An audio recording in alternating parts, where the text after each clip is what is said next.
was an almost full moon out as we came, and it was very beautiful in the sky. And of course, the moon is a Marian symbol because she's a reflected light. She reflects the light of her sun. The tilma, this might seems to just be a miraculous image because no one else can really explain it any other way. That seems to be the simplest explanation for it and the most persuasive. Then you start to think, oh, yikes, it might all be true. That image did convert an entire nation and still galvanizes people all over the world. And on his tilma was this image, the miracle of this image right here. So I was struck by that when I came in. I found that very moving. Hello everybody and welcome back to the channel. Today we're going to deep dive into the symbolism of the tilma. I truly believe that this is bigger than the shroud. Why do I believe it's bigger than the shroud? Because it has converted millions of people to Christianity. It's an amazing and miraculous image that has deep theological significance and really was an apologetic that converted millions in Mexico to the true and apostolic faith. This cloth goes way beyond words. Let's check it out, and then I will have a few concluding remarks on the back end. So let's take a look at this image because it is quite miraculous. And one of the things I've just learned, actually, it's only a few years old that we've known this, is if you look in her eyes, if you could do that, it's been actually looked into with a microscope. And when they examine the eyes, there is a reflection there of 13 people in a room that they found to be the bishop and also St. Juan Diego. Now, in that room, of course, was this tilma and the roses and all the people in this vision. So this image is what the bishop saw when he opened the tilma up, when Juan Diego opened the tilma up. That image is actually on what's called a tilma, which is a cloth made from plant fibers. Here's another miracle. Those cloaks, those plant fibers woven into cloth, typically last 15 years, maybe as many as 30 if they're well cared for. This December 12th, this will be 490 years old and still hangs in the shrine of Our Lady of Guadalupe in Mexico, except when it's been taken out on tour at times, and still in this kind of shape with these kind of colors. Speaking of the colors, they're significant. For instance, what she's wearing here, the reddish hue to that color, is something that the natives of the time would have understood. In fact, this whole image is something that the natives could understand, almost like a book. It's a book of symbolism to them. The color here is a reddish color, and that's a symbol of the earth. While what she's wearing in this mantle here, this bluish mantle, is a symbol of the heavens or the sky, which is where they read a lot of their understanding of deity from. In fact, even if you look in this image here, all the stars are actually arranged in the constellations as it would have appeared on that place, Tepeyac Hill, in the morning of December 12, 1531, the stars in that exact pattern. So if we move on to more of this image, something we see here is the way God speaks to culture and the way even Mary appears. One of the things I love about it is she's mestiza. In other words, she's both native to Mexico and she's Spanish. You can see it in the features of her face here. But there's more to it than that. This people, the natives of that time, believed in a pluralism of many gods. And some of their greatest was the sun god. Notice how these are the rays of the sun, which she blots out. In other words, she's somehow greater than that. Then, this crescent moon here is their crescent serpent moon, that's the serpent moon god that they saw at time as another one of their important gods. She's standing on that. In other words, she's conquered it. I also find it interesting that it's evocative of the crescent moon in our symbolism that signifies her Immaculate Conception. And below that, supporting it, is this eagle, the wings supporting the whole image, and with the image of a man on it as well. The eagle was considered the sun bird, related to the sun god, and very important for them. Well, it is now her servant. So we see here that she's greater than all of those gods. She's in the clouds, So she's so it has to do with their thought about gods. But notice her posture. Her hands are folded in prayer and her head is slightly bowed. This is a posture of somebody who is definitely not a god. This is a posture of humility, praying to God. You'll also notice this little symbol of a cross in the brooch she has around her neck that was similar to what was seen on the Spaniards around, the Catholic Spaniards.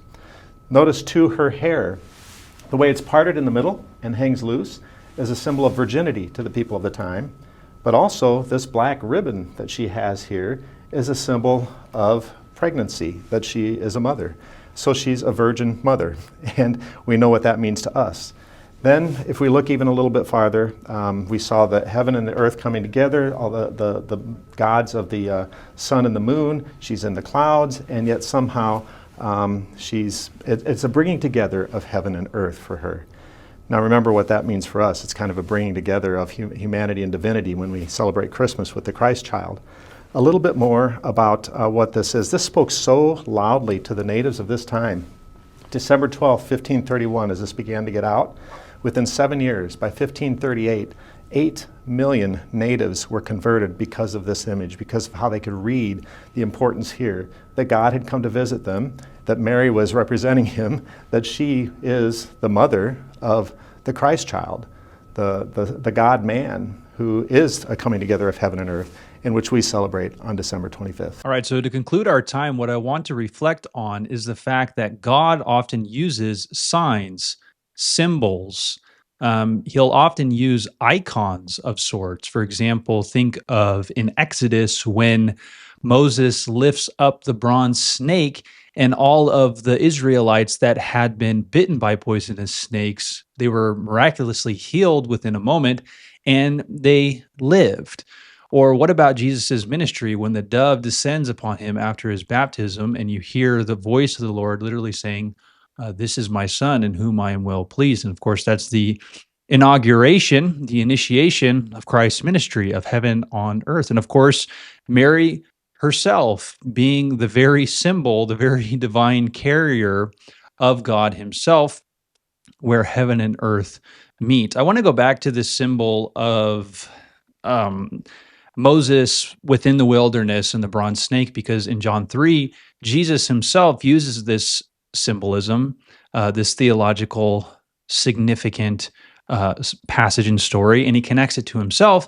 And he says that any person that looks upon him will be saved, will be cured of their sin, will be cured of death itself because of what he is doing on the cross.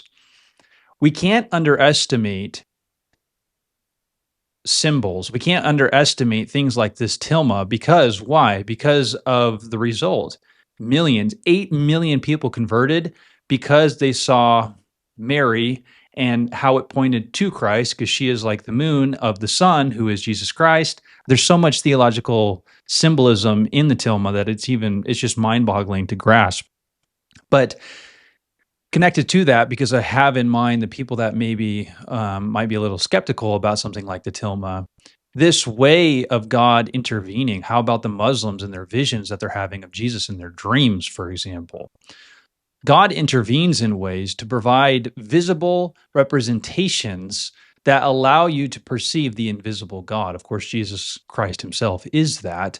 And this story of the snake, or this story of this bronze serpent that Moses lifts up in the desert, and how Jesus connects it to himself as a visible image of the invisible God of miraculous healing and divine intervention. God does that throughout history in many different ways. It's happening even now as we speak, as I've mentioned with the Muslims. So don't doubt these things. Be reasonable. God gave us our reason, as you saw from Michael Knowles in the opening. God gives us our reason, and our reason is a reflection of the image of God within us. And so we need to come to plausible conclusions about these things. And whatever is the most plausible explanation for something, we should believe that. What's mind-boggling, as this priest mentions, is the tilma has kind of a picture. It's like enshrouded, kind of like the shroud, kind of that 3D imaging. If you go in and you can actually see the people, Juan Diego and the bishop, you can actually see them within the picture. That is just absolutely mind-boggling. What's going on here? Something divine. God's intervening. Why? So that millions of people can believe. God provides us evidences. Thomas, another example. I will not believe unless I touch and see. Well, Jesus manifests. He appears in his glorified spiritual body. The Apostle Thomas touches and believes, and what does he say? He says, my Lord and my God. God does things to help us to perceive his greatness. God does things to help us see that he is saving us, that he is redeeming us. Through whom? Through his son. And in this particular case, it was through the Theotokos, as it's been, well, throughout history as well. And so be thinking about that today. the shroud of Turin, this cloth, this Lady of our Guadalupe, as it's often referred to, this tilma, this poncho is really what it was. God is speaking to us. God is trying to get your attention, saying, "Believe in me, believe in my Son that I have sent." Be thinking about that today. John 3:16, "For God so loved the world that he sent his one and only Son, that whosoever believeth in him shall not perish but have everlasting life." Now, of course, in context, that's where specifically Jesus is talking to a Pharisee by the name of Nicodemus, and he mentions that story of Moses. He's saying, "Look at me. I am the symbol. I am the visible image of the invisible God. Come to you so that you might believe." All right, that's all I got. Remember that Christianity is Christ, and without him, there is no Christianity. See you in the next one. Peace.